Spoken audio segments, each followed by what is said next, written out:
আমি একাধিক জেনা করেছি, এখন আমার আল্লাহর কাছে ক্ষমা পাবো কি করলে? আল্লাহ তাআলা রহম করুক। অনেক ভাইরা আছেন বিভিন্ন পাপে লিপ্ত হওয়ার পর শয়তান তাদেরকে এত বেশি ভয় দেখায়, অতিরিক্ত ভয় দেখায়।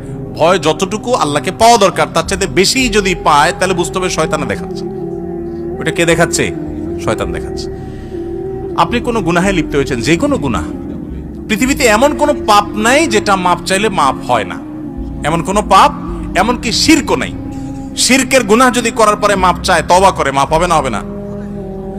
তওবা ছাড়া মারা গেলে মাফ করবেন, এটা ভিন্ন বিষয়, কিন্তু তওবা করলে সেটাও মাফ হবে। তাহলে বোঝা গেল জেনা ব্যভিচার হয়ে গেছে, অন্য কোনো অনাচার হয়ে গেছে, অবশ্যই মাফ করবেন আল্লাহ তাআলা। হ্যাঁ, মানুষের হক নষ্ট করেছেন, যুবক ভাইয়েরা 3-4 বন্ধু মিলে চা দোকানে চা খেতে বসেছেন, বাসে উঠেছেন, গায়ে জোর আছে, বাহুতে শক্তি আছে।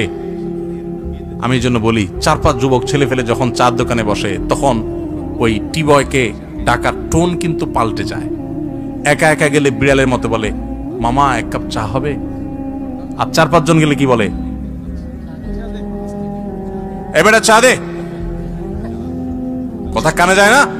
কতক্ষণ ধরে বসে রয়েছি, কারণ আশপাশে বন্ধু বান্ধব চা আছে, শরীরে একটু ভাব আসছে, তাই না? আহা, এই মাস্তানি, এটার বিচার হবে, এটার বিচার হবে। দুনিয়াতে সে বেচারা বিচার পাবে না, কিয়ামতে বিচার। বুড়া বলে আপনি হাজী সাহেব হয়ে গেলেন, মাগার ওই যৌবনকালে যে মাস্তানি করে আসছেন, গুন্ডামি করে আসছেন, তার বিচার আল্লাহ করবেন। So be careful. এই যৌবনকে পাগলামি করে নষ্ট করবেন না, ঠিক আছে তো? ইনশাআল্লাহ যে কোনো অন্যায় করে আল্লাহ কাছে মাফ চাইলে মাফ করবেন, কিন্তু মানুষকে ওই যে ধাক্কা দিয়েছেন, গালি দিয়েছেন, অধিকার নষ্ট করেছেন, হক মেরেছেন, এগুলো কিন্তু আল্লাহ মাফ করবেন না, সাবধান। এই জন্য নবী করিম সাল্লাল্লাহু আলাইহি ওয়াসাল্লাম বলেছেন, সেদিন আসার আগে মাফ চেয়ে নাও, যেদিন কেউ কাউকে ছাড় দিবে না, কেউ কাউকে ছাড় দিবে না। গালি দিয়েছেন, রিকশাওয়ালা ভাড়া দেন নাই, চুন থেকে নুন খসছে, কথা থেকে কথা বাড়ছে, তর্ক হয়ে গেছে, যাবেটা দিলাম না, কি করতে পারবি কর, চলে আসছেন, এটার ছাড় কিয়ামতের দিন হবে না। নবী সাল্লাল্লাহু আলাইহি ওয়াসাল্লাম বলেছেন, দুনিয়া থাকতে এগুলা মিটমাট করো, এই মামলা নিষ্পত্তি করো, তার হাতে পায়ে ধরে মাপ চেয়ে এটাকে শেষ করে যাও, কিয়ামতের ময়দানে কেউ কাউকে ছাড়বে না। অন্য কোনো অন্যায় করেছেন, জেনা হয়ে গেছে, আল্লাহর কাছে মাফ চাইছেন, তওবা করছেন, লজ্জিত হয়েছেন, আর কখনো করেন না, ফিরে আসছেন, ইনশাআল্লাহ মাফ করবেন আল্লাহ তাআলা।